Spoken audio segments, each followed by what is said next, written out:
Good evening साथी। ज्ञान घर यूट्यूब चैनल में आपका स्वागत है। आइए हम लोग सेशन को कंटिन्यू करें। जहां तक हम लोगों ने पढ़ लिया था इससे पहले कि कोशिका की टर्म किसने दिया, कोशिका की खोज किसने किया, इन सारे तथ्यों पे हम लोगों ने बात कर लिया है। एक बार चलते चलते वीडियो हम लोग जो है आगे क्लास स्टार्ट करें इससे पहले कि कुछ पहले जो पढ़े इसका रिवीजन कर लिया जाए। सबसे पहले कोशिका शब्द small component equal to cell, ये इस बात कहा था हार्टवीज ने। उसके बाद मृत कोशिका देखा गया किसके द्वारा, रॉबर्ट हुक के द्वारा देखा गया। ठीक है साथी। उसके बाद जीवित कोशिका जंतु में देखा गया, किसने देखा, बिल्कुल एंटोनी ऑन लिविनहुक ने, एवी लिविनहुक इन्होंने देखा। उसके बाद आपसे पूछा जाएगा क्या पौधे में भी जीवित कोशिका देखा गया। हाँ साथी, पौधे में भी जीवित कोशिका देखा गया। किसने देखा, मलपिगी एंड ग्रीव ने देखा। राइट, क्लियर हो रही बातें। मैंने कहा था कि वो बातें किसने कहा था कि अगर ये बात कोशिका के अंदर है जिसको आप प्रोटोप्लाज्म कहते हैं, पाया जाएगा तभी जाकर के कोई भी जीवित जैसा बिहेवियर शो कर पाएगा, जिसको प्रोटोप्लाज्म कहते हैं। किसी कोशिका के अंदर प्रोटोप्लाज्म पाया जाएगा तो ही वो क्या कहलाएगा, जीवित कहलाएगा, अन्यथा वो मृत कहलाएगा। ये बात हॉक्सले ने कहा। ठीक है साथी, आगे बढ़ेंगे।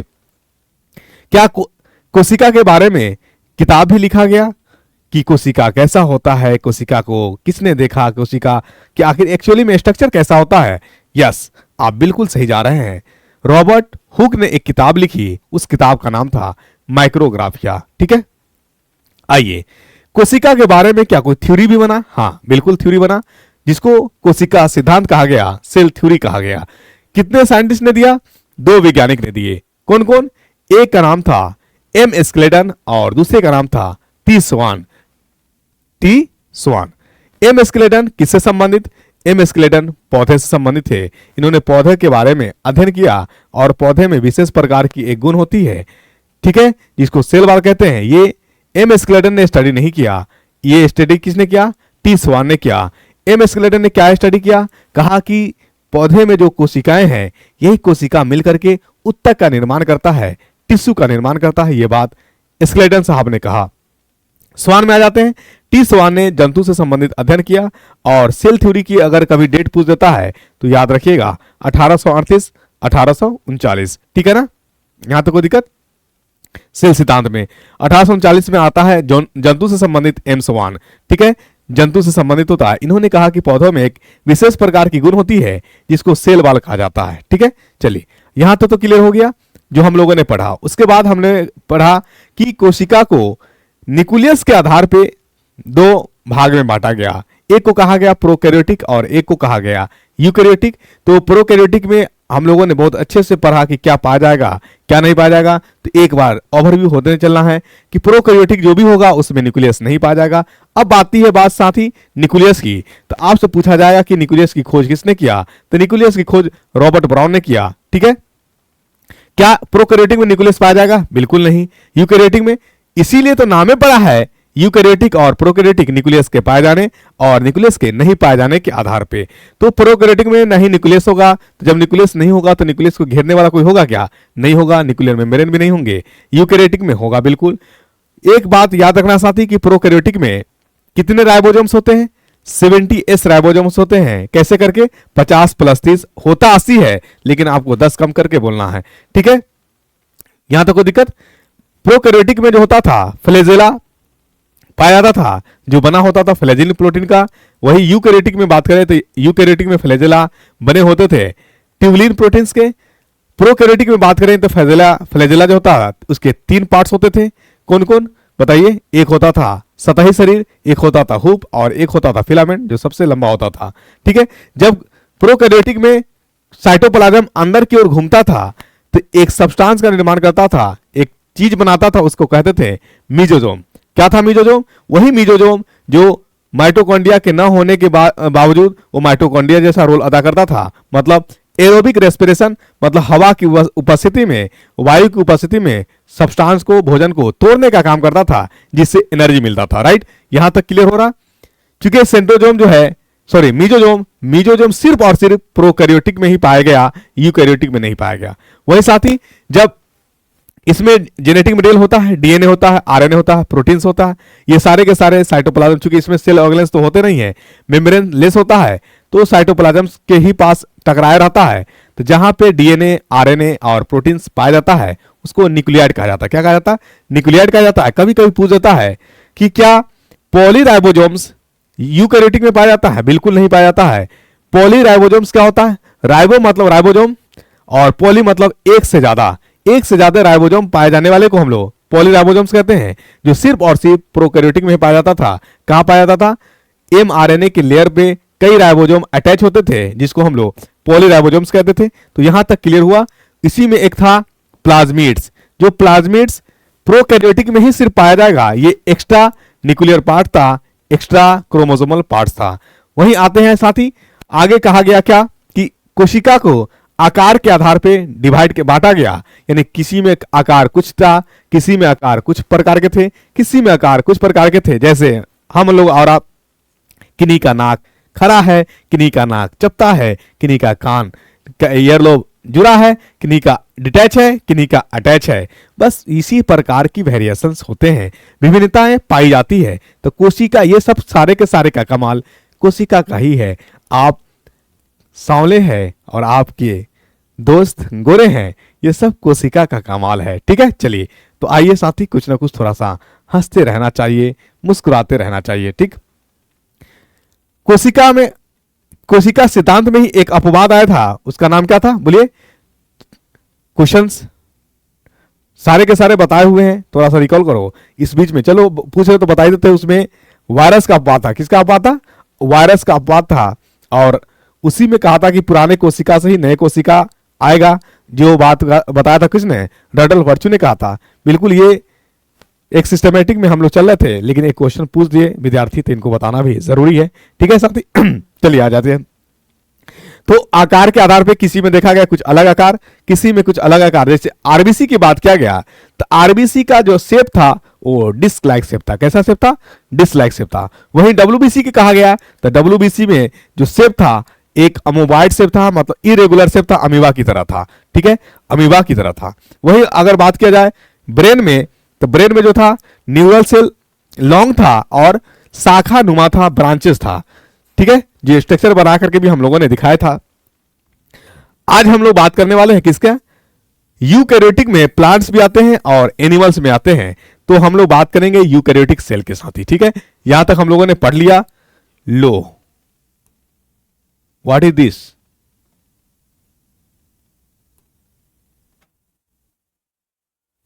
चलिए सेशन थोड़ा स्टार्ट करने से पहले साथी, ज्ञान घर को कहां कहां फॉलो कर लीजिए। अगर आपने अभी तक इंस्टाग्राम पे ज्ञान घर को फॉलो नहीं किया है तो प्लीज कीजिए ज्ञान घर को इंस्टाग्राम पे। टेलीग्राम चैनल पे भी जो है ज्ञान घर अवेलेबल है, आप जो है टेलीग्राम चैनल पे भी फॉलो करें। व्हाट्सएप ग्रुप से भी आप जुड़ना चाहते हैं ज्ञान घर के व्हाट्सएप ग्रुप से, तो भी आप जुड़े। ये सारे के सारे का लिंक जो है बायो में दिया हुआ है, आप वहां से जुड़ सकते हैं। ठीक है साथी, बिल्कुल सेशन अगर अच्छा लग रहा है तो जम करके जुड़िए और अपने साथियों को भी जोड़िए, क्योंकि अब एक क्लास, प्रॉपर क्लास जो है चल रही है और आपका बेस बहुत अच्छा हो रहा है। मतलब आप जिस एग्जाम के क्वेश्चन उठाएंगे ना, डायरेक्ट बनेगा, सटासट बनेगा। ठीक है, कहीं कोई दिक्कत नहीं आने वाला है। एक बार वीडियो को नहीं स्पीड बढ़ा करके आप चाहें तो मेरा स्पीड आप 10 गुना कर सकते हैं। ये आपके हाथ में है, इतना टेक्नोलॉजी में आप फास्ट हो गए हैं। ठीक है साथी, तो आप जो है फॉलो करें यूट्यूब चैनल पे ज्ञान घर को, इंस्टाग्राम पे, टेलीग्राम पे, व्हाट्सएप पे, और मैं आपको बता दूं प्ले स्टोर पे भी ज्ञान घर अवेलेबल है, तो आप वहां भी ज्वाइन कर ले। ठीक है, चलिए साथी, तो आज हम बात करें, किसकी बात करें? बोले, यूकैरियोटिक में प्लांट्स और एनिमल्स की बात करेंगे। राइट, चलिए बिल्कुल आपको घबराना नहीं है अमित, आपका एक एक चीज क्लियर होगा। ठीक है, चलिए यहां बैठे विद्यार्थी अमित और आप सभी साथी सुन रहे हैं, देख रहे हैं, बिल्कुल सेशन का एंजॉय कर रहे होंगे और एंजॉय आना ही चाहिए, नहीं आएगा तो मजा नहीं आएगा। ठीक है, एक बार साथी मैं आपको बता दूं क्या साइज के बारे में भी, तो मैंने बताया था कि सबसे बड़ा साइज होता है यूकैरियोटिक में, कितना से कितना होता है? 10 से लेकर के 20 माइक्रोमीटर। वहीं प्रोकैरियोटिक में तो मैंने कहा कि 10 का 10% डिक्रीमेंट करा दीजिए, तो 1% से लेकर के 2% तक था। वहीं किसकी बात करेंगे, क्या कोशिका सिद्धांत में भी 1 से लेकर 2% तक है? नहीं। कितने तक है बोलिए, कितने तक? 3 से लेकर के 5 तक। ठीक है, चलिए वहीं वायरस की बात करें, वायरस में कितना था? तो एक आया आपका, एक का 10% डिक्रीमेंट करा दीजिए तो 0.1 से 0.2 तक का था। आपसे पूछा जाएगा कि सबसे छोटा या सबसे छोटी कोशिका, जीवित कोशिका किसका होता है और कौन है? माइकोप्लाज्म पिपिलो। बिल्कुल आपने सही कहा। ठीक है, चलिए एक साथी क्वेश्चन पूछ रहे हैं मुझसे कि सर ग्लाइकोक्सिजोम क्या होता है, ग्लाइकोकैलिक्स क्या होता है? तो साथी ग्लाइकोक्सिजोम तो नहीं बताए हैं, लेकिन ग्लाइकोकैलिक्स बताए हैं, जरूर बताए हैं। एक बार थोड़ा सा दिमाग लगाइए, वीडियो को देखिए जरूर। जहां पे मैंने प्रोकैरियोटिक वाले कोशिका के बताया था, वहां बताया था कि जो प्रोकैरियोटिक के जो सेल वाल होते हैं बाहर की ओर, अगर वह चिपचिपा होगा, क्या होगा? चिपचिपा होगा, तो उसी को कहते हैं ग्लाइकोकैलिक्स। बिल्कुल, अगर वो टफ हो जाएगा तो उसी को कहते थे कैप्सूल। कैप्सूल आपने खाया है, बिल्कुल खाया होगा, उसकी कवरिंग देखे होंगे, हार्ड होता है। क्या होता है? हार्ड होता है, वही कैप्सूल है। ठीक है, चलिए सारे के सारे चीजें हम बता करके हैं, आप एक बार उसे देख लीजिए। ठीक है, चलिए आइए साथी हम लोग बात करते हैं यूकैरियोटिक। यूकैरियोटिक, यूकैरियोटिक में कौन कौन आएगा?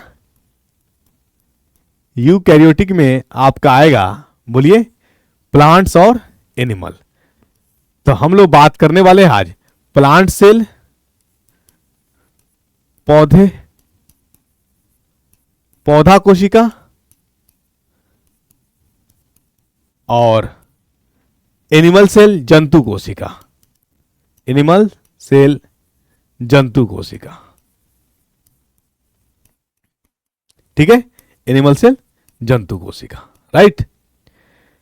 प्लांट सेल और एनिमल सेल। तो थोड़ा सा हम लोग क्लासिफिकेशन किस, इसमें कौन पाया जाएगा, इसमें कौन नहीं पाया जाएगा, जिस प्रकार मैंने प्रोकैरियोटिक और यूकैरियोटिक को लिखा। तो सबसे पहले इसका हम लोग एक इमेज लाते हैं प्लांट सेल और एनिमल सेल का, क्योंकि इमेज देखने के बाद थोड़ा जो है कॉन्फिडेंस बढ़ता है, और बिल्कुल बढ़ना ही चाहिए। तो आइए इमेज देखते रहिए और आप बनाते रहिए। लीजिए, आपके सामने में आ गया। चलिए, और इसको मैं लिखूंगा ताकि आपको लिखने की भी प्रैक्टिस रहेगी, क्योंकि इमेज देखने से माइंड में याद रहता नहीं है कि क्या है नहीं है। तो साथ ही आइए, सबसे पहले आपने देखा होगा, क्या देखा होगा कि पौधे जो होते हैं बिल्कुल रंग बिरंगा हरा भरा होता है। आखिर ये रंग बिरंगा होता क्यों है? इसको रंग देता कौन है? तो इसके पास एक स्पेशल चीज होता है जिसको प्लास्टिड्स कहते हैं। क्या कहते हैं? प्लास्टिड्स कहते हैं। ठीक है, चलिए पहला पॉइंट लिख लीजिए, प्लास्टिड्स। प्लास्टिड्स पाया जाता है, तो पाया जाता का मैं जो है प्लस लिखूंगा। प्लस का मतलब होता है पाया जाना। अब बार बार मैं पाया जाता नहीं लिखूंगा, पाया जाता नहीं लिखूंगा। ठीक है, चलो प्लास्टिड, इसमें क्या होते हैं? अब्सेंट होते हैं, अनुपस्थित होते हैं। माइनस ले दे रहा हूं मैं, इसका मतलब हो गया कि अनुपस्थित है, प्रेजेंट नहीं है। पौधे और जंतु में एक अच्छा जो है डिफरेंस है, जो पौधों में पाया जाता है जंतु में नहीं, क्योंकि पौधों को प्रोटेक्शन की जरूरत होती है, पौधों की एक आकार की जरूरत होती है। वो देता कौन है? बिल्कुल आपने सही कहा, सेल वाल, कोशिका भित्ति। तो यानी आप रखिए, क्या रखिए कि इसमें सेल वाल पाया जाता है, कोशिका भित्ति पाया जाता है, कोशिका भित्ति पाया जाता है। ठीक है, कोशिका भित्ति पाया जाता है। लिखिए प्लस। क्या जंतु में कोशिका भित्ति पाया जाएगा? बिल्कुल नहीं। तो आप लिखेंगे कोशिका भित्ति अब्सेंट होते हैं, माइनस कोशिका भित्ति अब्सेंट। ठीक है, नहीं पाए जाते। अब आपसे पूछा जाएगा साथी, क्या पूछा जाएगा? जब सेल वाल है, तो जब दो सेल यानी सेल वाल, पौधे के अंदर एक प्राइमरी सेल वाल होता है और एक सेकेंडरी सेल वाल होता है। ठीक है, प्राइमरी और सेकेंडरी सेल वाल का जो निर्माण होता है लिग्निन और पेक्टिन प्रोटीन से होते हैं। ये लिग्निन और प्रोटीन बनाता कौन है? तो लिग्निन और पेक्टिन जो है बनाने वाला गोल्गी काय है। तो आप माइंड में रखेंगे गोल्गी काय, प्राइमरी सेल वाल और सेकेंडरी सेल वाल। प्राइमरी से सेकेंडरी का सेल वाल बनेगा, मतलब यूं मान लो कि ये हमारा एक सेल है। ठीक है, और उसके अंदर है न्यूक्लियस। न्यूक्लियस टूटेगा और न्यूक्लियस टूट करके दो न्यूक्लियस बनाएगा। ठीक है, अब दो न्यूक्लियस के बीच में एक सेपरेट लेयर आएगा, एक सेपरेट लेयर आएगा। ठीक है, कुछ इस प्रकार मान के चलो, ये न्यूक्लियस, ये न्यूक्लियस, इसको मान लो ए, इसको मान लो बी, ये दोनों के बीच एक जो है सेपरेट है सेल से। यहीं पे गोल्गी बॉडीज है। क्या है? गोल्गी बॉडीज है। गोल्गी बॉडी जो है इसके अंदर एक लेयर देता है, एक सब्सटेंस सिक्रीट करता है जिसका नाम है पेक्टिन। क्या नाम है? पेक्टिन। और ऊपर में भी देगा, उसका नाम है लिग्निन। क्या है? लिग्निन। ये प्राइमरी वाल का डेवलप करेगा। ये प्राइमरी वाल होते हुए प्लाज्मा मेम्ब्रेन का डेवलप होगा और प्लाज्मा मेम्ब्रेन से डेवलप होने के बाद जो है एक सेकेंडरी सेल वाल का भी निर्माण करेगा। और सेकेंडरी सेल वाल जो है प्राइमरी सेल वाल के पतला होने से बनेगा। क्या बनेगा? पतला होने से बनेगा। बस इन केस मुझे बताना था कि मान ली एक सेल वाल ये है, एक सेल वाल ये है, ये एक सेल वाल है और एक सेल वाल ये है। दोनों के बीच स्पेस जो है इसको कहा जाता है, क्या कहा जाता है? कभी कभी क्वेश्चन पूछ देगा, इसको कहा जाता है मिडिल लैमिला। क्या कहा जाता है?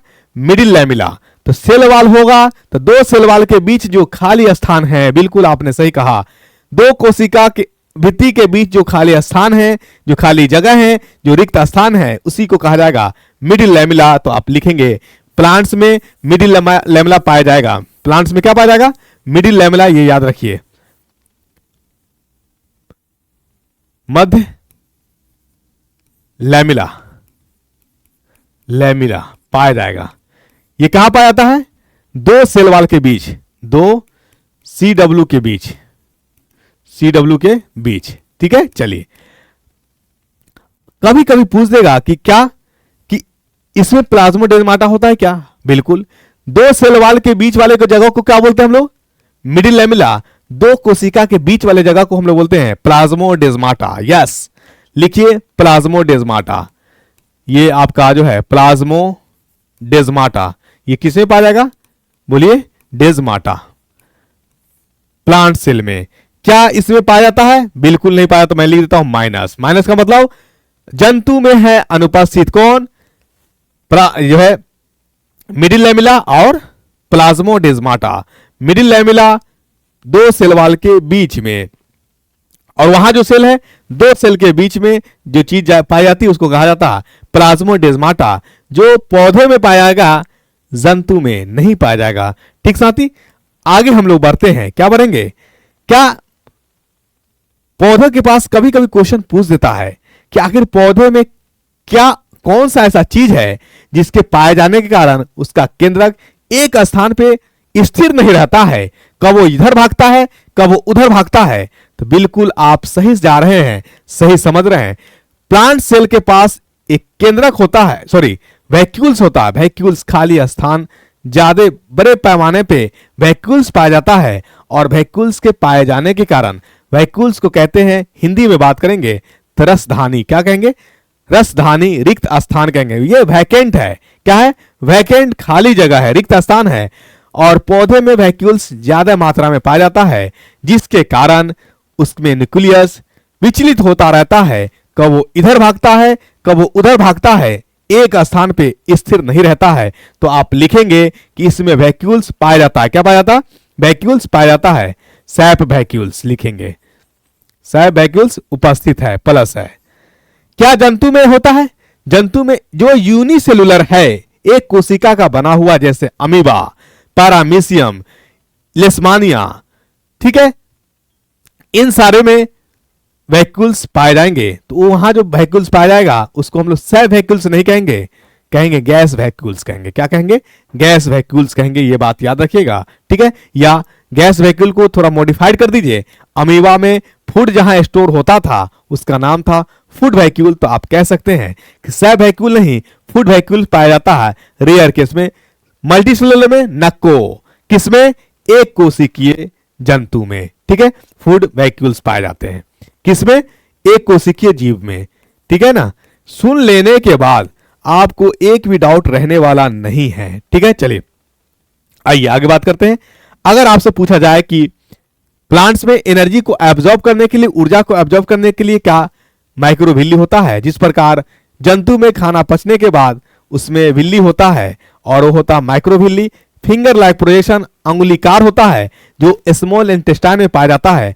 क्या पौधों में भी होता है? बिल्कुल नहीं होता है साथी, क्योंकि इसमें स्मॉल इंटेस्टाइन नहीं है। जो इसमें पाया जाएगा उसको मैं बिल्कुल नहीं लिखूंगा। जो इसमें पाया जा रहा है और इसमें नहीं पाया जा रहा है, मैं उसी को लिख रहा हूं। ठीक है, चलिए बाकी दोनों में जो पाया जाएगा उसको हम बोलेंगे और उसका अगला क्लास में हम लोग विस्तार से पढ़ेंगे, जिसको कहेंगे कोशिका अंग। यानी कोशिका के अंदर पाए जाने वाले को कोशिका अंग कहते हैं। क्या कहते हैं? कोशिका अंग कहते हैं। ठीक है ना। चलिए, आपसे पूछेगा क्या माइक्रोविल्ली पाया जाता है? बिल्कुल नहीं पाया था पौधों में।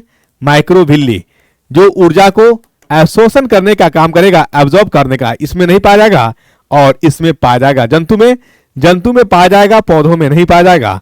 कभी कभी आपसे पूछ देगा क्या, देखिए एक मूवी आपने देखा होगा जिसमें डायलॉग है अमिताभ बच्चन की तरफ से। अमिताभ बच्चन कहता है सामने वाले को, मेरे पास गाड़ी है, मेरे पास बंगला है, मेरे पास कार है, बता तेरे पास क्या है?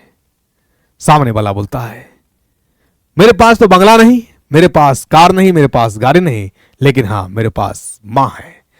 तो पौधे और जंतु में भी चर्चाएं हो रही है, बहस हो रही है।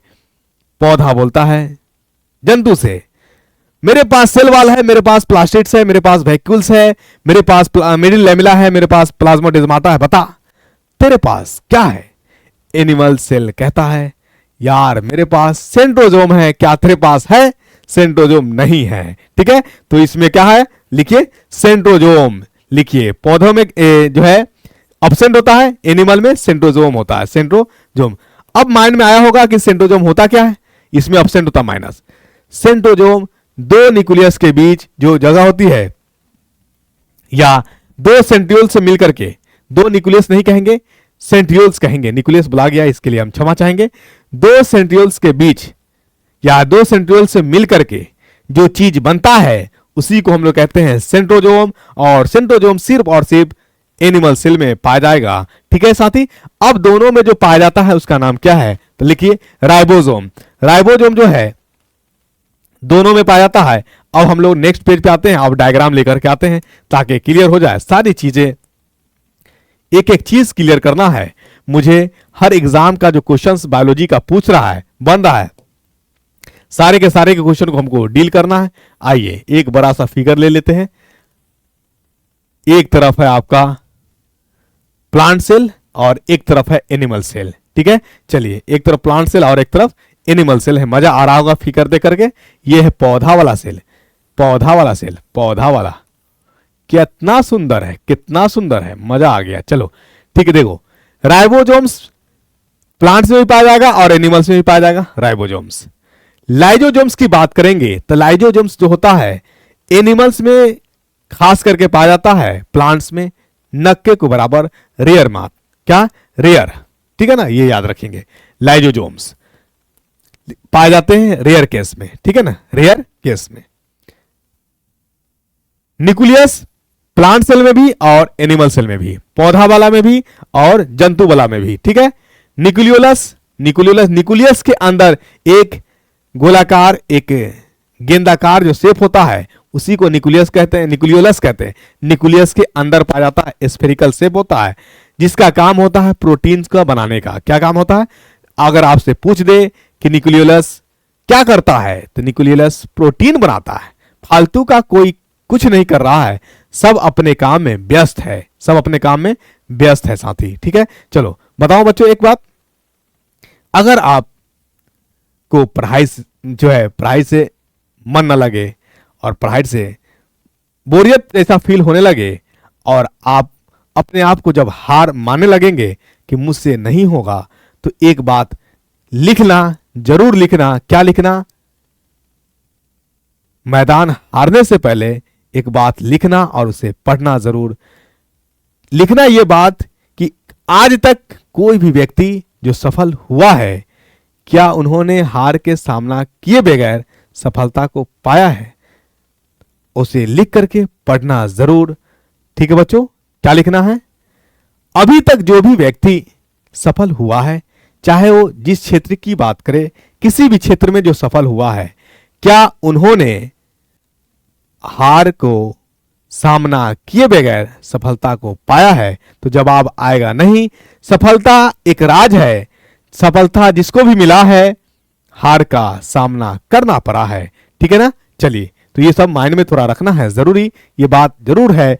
आइए आगे बात करते हैं हम लोग। न्यूक्लियस है दोनों में, तो उसके अंदर पाया जाने वाला न्यूक्लियोलस दोनों में उपस्थित है। क्या माइटोकॉन्ड्रिया है? तो माइटोकॉन्ड्रिया दोनों में है, प्लांट्स में भी और एनिमल्स में भी। एंडोप्लाज्मिक रेटिकुलम की बात करें तो एंडोप्लाज्मिक रेटिकुलम का दो बेटा, एक है रफ एंडोप्लाज्मिक रेटिकुलम और एक है स्मूथ एंडोप्लाज्मिक रेटिकुलम। इन सभी पे हम लोग बात करेंगे। ये सब कोशिका अंग है, कोशिका के अंदर पाए जाने वाला। हम इन सारे चीजों पे आएंगे, जरूर आएंगे। इसके लिए आप बिल्कुल घबराए नहीं। ठीक है, इसके लिए बिल्कुल घबराना नहीं है। तो एंडोप्लाज्मिक रेटिकुलम प्लांट्स में भी और एंडोप्लाज्मिक रेटिकुलम एनिमल्स में भी। चलिए, स्मूथ एंडोप्लाज्मिक रेटिकुलम और रफ दोनों उसी का बेटा है। ठीक है, एंडोप्लाज्मिक रेटिकुलम जब पाया ही गया तो स्मूथ भी होगा और रफ भी होगा, चिकना भी होगा, खुरदुरा भी होगा। चिकना करेगा तेल तेल और खुरदुरा करेगा प्रोटीन प्रोटीन। चूंकि आपने दाल खाया, दाल देखा, दाल होता है खुरदुरा, और चर्बी देखा आपने, चर्बी फैट, वो होता है सॉफ्ट। तो यानी स्मूथ जो होता है वो चर्बी है और रफ जो होता है वो दाल है, पल्स है, खुरदुरा है। ठीक है। चलिए, वैक्यूल जो है प्लांट्स में बड़ा साइज में और जंतु में छोटा साइज में, खास करके एक कोशिकीय जीव में पाया जाता है। ठीक है, आइए बात समझ में। पराक्सीजोम भी पाया जाता है। पराक्सीजोम क्या है? कुछ नहीं है, नथिंग। पराक्सीजोम जो है एक राइबोसोम के ही जैसा होता है, जो प्रोटीन्स के रूप में काम करता है। बाकी कुछ ऐसा नहीं, सारी चीजों पे हम लोग तथ्य पे बात करेंगे। Golgi bodies, Golgi operators plants में भी एनिमल्स में भी। सेल मेम्ब्रेन प्लांट्स में भी एनिमल्स में भी। साइटोप्लाज्म प्लांट्स में भी एनिमल्स में भी। चलिए, अब देखिए साथी, यहां से तीन चीज निकल करके आएगा, सेल मेम्ब्रेन, साइटोप्लाज्म और न्यूक्लियस। तो कोशिका को जो है, कोशिका को अध्ययन के आधार पर तीन भागों में बांटा गया। कितने भागों में आपसे पूछा जाएगा कि कोशिका को अध्ययन के आधार पे कितने भागों में बांटा गया, तो आपको रखनी है माइंड में बातें। तीन पार्ट्स में बांटा गया कोशिका को अध्ययन के आधार पे, तो थोड़ा सा लिख लीजिए ना, मजा आएगा, मजा आएगा। आज तो मजा आएगा। कोशिका को अध्ययन के आधार पे तीन, किस आधार पे? अध्ययन के आधार पे। न्यूक्लियस के आधार पे दो, प्रोकैरियोटिक, यूकैरियोटिक। ठीक है ना। साइज के आधार पे 5-6 तो बट ही गए थे, है ना। सब जैसा ऑर्गेनिजम्स होता है उसमें वैसा शेप होता है। ब्रेन की बात करिएगा, ब्रेन में अलग होगा। ठीक है, हाथ की बात करिएगा, हाथ में अलग होगा। लार्जेस्ट, अच्छा चलो एक क्वेश्चन पूछ लेते हैं। सबसे बड़ी कोशिका, बहुत अच्छा, शुतुरमुर्ग के अंडा। सबसे लंबी कोशिका बताओ, खुद से बात करो ना। माना यहां उपस्थित स्टूडेंट्स हैं, आप मेरे से दूर हो तो आप जवाब दो। बिल्कुल, मैं सुन रहा हूं आपका। यस, नर्व कोशिका। सबसे छोटी जीवित कोशिका, yes, PPLO, mycoplasma, pleuro pneumonia like organisms. वैसा जंतु का नाम बताइए जिसके शरीर के अंदर न ही जीवित कोशिका है और न ही मृत कोशिका है, बताएं। बिल्कुल, कौन? वायरस, विषाणु।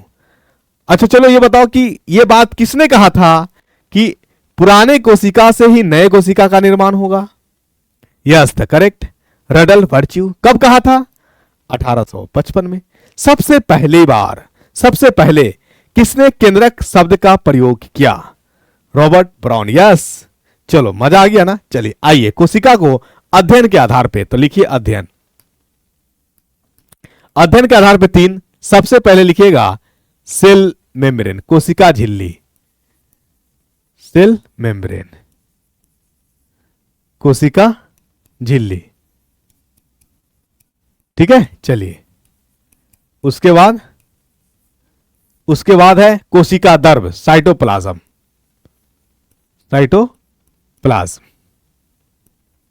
कोशिका दर्भ। उसके बाद आया केंद्रक, न्यूक्लियस। रखनी है इनको बात यदि आपको करना है सिलेक्शन। ठीक है, केंद्रक। आइए अब हम लोग की बात होगी प्लाज्मा मेम्ब्रेन की। प्लाज्मा मेम्ब्रेन कहो, सेल मेम्ब्रेन कहो, प्लाज्मा मेम्ब्रेन, सेल मेम्ब्रेन। ठीक है ना, प्लाज्मा मेम्ब्रेन कह लीजिए, सेल मेम्ब्रेन कह लीजिए, या प्लाज्मा लीमा कह लीजिए। क्या कहिए? प्लाज्मा लीमा कह लीजिए, प्लाज्मा लीमा। यानी ठीक उसी प्रकार है, आप क्या नाम देते हो अपने चाहने वालों को, या यू क्या कहो, आप किसी को तोहफा में गुलाब पेश करते हो तो गुलाब लेने वाले अनेक होंगे, लेकिन दिया क्या जाएगा? एक गुलाब ही। क्या अनेक लेने वाले के अनुरूप या अनेक लेने वालों के समक्ष बात करें तो क्या गुलाब की खुशबू बदल जाएगी? नहीं बदलेगी। तो वही चीज है, प्लाज्मा मेम्ब्रेन कह लीजिए, सेल मेम्ब्रेन कह लीजिए, प्लाज्मा लीमा कह लीजिए, सब एक ही बात है। क्या है? सब एक ही बात है, बस शब्दों का उलटफेर है, अंतर है। जिसको जो बोलने में सुविधा लगता है वो बोलता है। आओ बात करते हैं। सबसे पहले बात करेगा, आपसे पूछेगा, क्या पूछेगा कि प्लाज्मा मेम्ब्रेन का टर्म किसने दिया? तो प्लाज्मा मेम्ब्रेन का टर्म जो है निकोल्सन, सिंगर एंड निकोल्सन ने दिया, सिंगर एंड निकोल्सन ने। तो आप लिखेंगे ये प्रपोज किसने किया? इसको प्रपोज्ड, इसको प्रपोज किसने किया? तो आप लिखिए निकोल्सन। निकोल्सन, चो लिखा गया, कौन है? निकोल्सन है, चो लिखा गया, निकोल्सन, निकोल्सन एंड सिंगर। वो गाना गाने वाले सिंगर नहीं है, नाम ही सिंगर है, नाम ही सिंगर है। अच्छा, आपसे पूछेगा कि प्लाज्मा मेम्ब्रेन आखिर करता कौन सी है? तो प्लाज्मा मेम्ब्रेन जो है ना, अहम भूमिका निभाता है। एक समझिए कि एक सिपाही की तरह काम करता है, एक सिक्योरिटी गार्ड की तरह काम करता है। गेट के अंदर प्रवेश करना है, अगर गेट पर सिक्योरिटी लगा हो तो क्या अंदर आ पाएंगे? नहीं आ पाएंगे। तो ये जो करता ना, फिल्टर करने का काम करता है। तो सेमी परमेबल मेम्ब्रेन इसका नाम पड़ता है। क्या पड़ता? अर्ध परागमय झिल्ली, सेमी परमेबल मेम्ब्रेन, अर्ध परागमय झिल्ली। तो आप लिखेंगे प्लाज्मा मेम्ब्रेन कैसा होता है? तो ये होता है अर्ध परागमय झिल्ली, semi permeable membrane, semi permeable membrane. बहुत अच्छा, सेमी परमिएबल मेम्ब्रेन। ठीक है, चलिए दूसरी बात कि प्लाज्मा मेम्ब्रेन बने भी होते हैं क्या किसी चीज का? बिल्कुल होते हैं। पूछेगा किसका किसका बना होता है? प्लाज्मा मेम्ब्रेन जो होता है कोशिका झिल्ली, वो बने होते हैं लिपिड्स के, बने होते हैं प्रोटीन्स के, कभी कभी कार्बोहाइड्रेट, थोड़ा बहुत कार्बोहाइड्रेट भी होता है। मेनली लिपिड्स और प्रोटीन्स के बने होते हैं, जिसमें प्रोटीन्स की संख्या ज्यादा है, लिपिड की संख्या कम है। बात करते हैं, अगर आपसे पूछा जाएगा प्लाज्मा मेम्ब्रेन किसका बना होता है, ठीक है, तो आप लिखेंगे ये बना होता है, ये बने होते हैं किसकी? Lipids, protein, carbohydrate, carbohydrate. ज्यादा मात्रा में प्रोटीन्स होता है तो ये लिख लीजिए, ये 52% है। ये लिपिड्स लिख लीजिए 40%। तो 52 40 कितना हो जाएगा? 90 तो 92। कार्बोहाइड्रेट लिख लीजिए 7%, 99। और 1% में अन्य होता, 1% अन्य होता है। ये रखिए थोड़ा माइंड में। कबो कबो पूछ देता है कि प्लाज्मा मेम्ब्रेन का कुछ दूसरा नाम भी है क्या?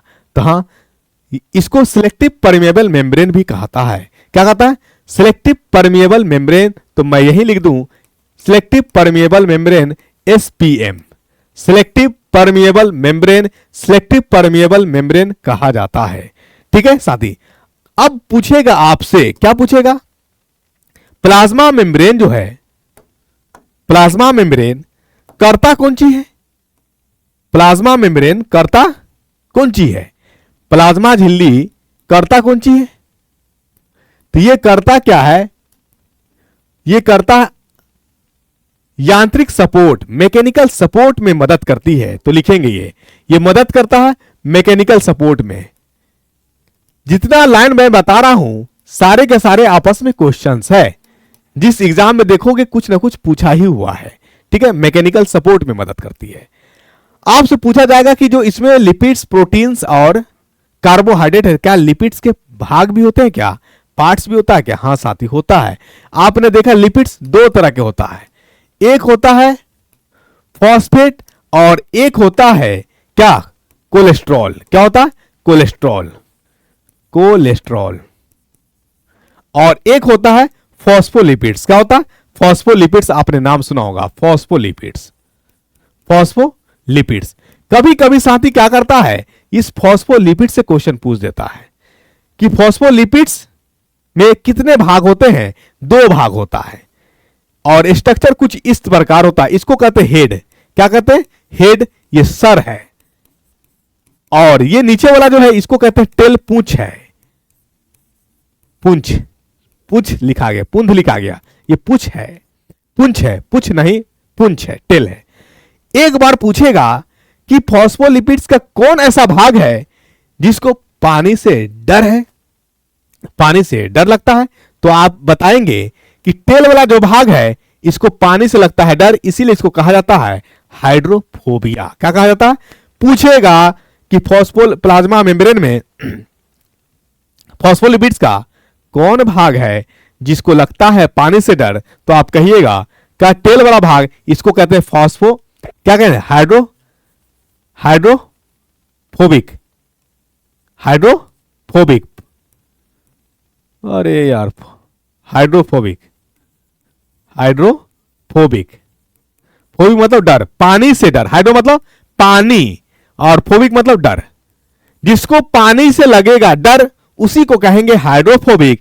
और प्लाज्मा झिल्ली का जो फॉस्फोलिपिड्स यानी लिपिड्स का दो बेटा, एक का नाम कोलेस्ट्रॉल और एक का नाम फॉस्फोलिपिड्स। फॉस्फोलिपिड्स के दो पे जो है पार्ट्स, एक है हेड जो सर और एक है टेल जो पूंछ है। हेड सर, सर है और सर को पानी से है प्यार, इसीलिए इसको कहा जाएगा क्या? हाइड्रोफिलिक। हाइड्रोफिलिक। हेड वाला पार्ट जो है हाइड्रोफिलिक है। क्या है? हाइड्रोफिलिक है। राइट। चलो, ये है हाइड्रोफिलिक। इसे पानी से है प्यार, इसे पानी से है प्यार, फिलिक। कभी कभी जब एनसीईआरटी आप पढ़ोगे तो एनसीईआरटी के लाइन में लिखता है फॉस्फोलिपिड्स घूमता कैसे है। फॉस्फोलिपिड्स नीचे वाला भाग को तो पनिया से डर लगता है, तो ये पानी के संपर्क में रहेगा नहीं, तो कुछ इस प्रकार हेड ही पोर्शन रहेगा पानी के संपर्क में, तो ये स्ट्रक्चर कुछ इस प्रकार बनाता है। देखो, यानी ये ऐसे घूमेगा या ये ऐसे घूमेगा, तो इसी को कहते हैं फ्लिप फ्लॉप। क्या कहते हैं? Flip flop. तो यानी मूवमेंट जो होगा flip flop, flip flop, flip flop. कैसे कैसे होगा? फ्लिप फ्लॉप, ऊपर नीचे इस प्रकार होगा, फ्लिप और फ्लॉप, फ्लिप और फ्लॉप। ठीक है, चलिए। या इसी को कहते हैं उल्टा सीधा, उल्टा सीधा, तो लैटरल ओवरलैपिंग कहेंगे। क्या कहेंगे? एक फ्लिप फ्लॉप, दूसरा लिख सकेंगे लैटरल मूवमेंट। क्या लिखेंगे? Lateral movement. ठीक है ना। एनसीईआरटी का लाइन में अगर आप जाएंगे, थोड़ा सा क्वेश्चन को डेप्थ कर दे तो थोड़ा ये पूछ देगा। ठीक है, ये थोड़ा सा माइंड में रखिएगा बातें, और ज्यादा कुछ विशेष जानने की जरूरत इसमें मुझे नहीं लगता है कि ऐसा हो। चलो, प्रोटीन के बाद पूछ देता है। क्या पूछता है? प्रोटीन। तो प्रोटीन्स के दो पोर्शंस होते हैं, एक होता है एक्सटेंसिक जो ऊपर होता है ऊपरी सतह पे, और एक होता है इंटेग्रल। इंटेग्रल या इंटेंसिक। इंटेंसिक। इंटेंसिक का मतलब होता है आंतरिक, यानी अंदर की हो, पूरी अंदर होगा, पूरे अंदर में होगा, पूरे अंदर में होगा, उसी को हम लोग कहते हैं इंटीग्रल या इंटेंसिक। और एक्सटर्नल, कार्बोहाइड्रेट कम मात्रा में पाया जाता है। प्लाज्मा मेम्ब्रेन का खोज किसने किया, यह मैं आपको बता ही दिया। ठीक है ना, कोई दिक्कत? चलिए, अब हम लोग आते हैं साइटोप्लाज्म की चर्चाएं करते हैं। किसकी करेंगे? साइटोप्लाज्म की चर्चा करेंगे। ठीक है साथी, साइटोप्लाज्म की चर्चाएं हम लोग कर लेते हैं। ठीक है ना, चलिए। तो लिखिए यहां पे साइटोप्लाज्म, कोशिका द्रव। कोशिका द्रव दिख रहा है कि नहीं दिख रहा हो? कोशिका द्रव। सबसे पहले पूछेगा कि कोशिका द्रव पाया कहां जाता है। कोशिका द्रव पाया कहां जाता है, तो हम लोग आते हैं डायग्राम पे, यहां से क्लियर हो जाएगा। साइटोप्लाज्म देखिए, ये है सेल, ठीक है, और ये है हमारा प्रोटोप्लाज्म, ये हमारा न्यूक्लियस। तो हम लोग कह सकते हैं कि साइटोप्लाज्म जो है ना, जैसे आप कोई सामान ऑर्डर किए, सामान कभी मंगवाए हैं कि नहीं मंगवाए? तो मंगवाते होंगे तो देखते होंगे कि आपका वो सामान बहुत सेफ्टी से आता है, बहुत अच्छे से पैक करके लाता है कि सामान हिले डोले से खराब ना हो। उसमें थर्मोकोल भर देता है, कपड़ा भर देता है, या कागज भर देता है, टुकड़ा भर देता है, कुछ भी भर देता है, क्योंकि उसके खाली जगह आपस में क्या रहे, फिल हो जाए, भर जाए। और भरने से क्या हो कि आपस के सामान टकराए नहीं।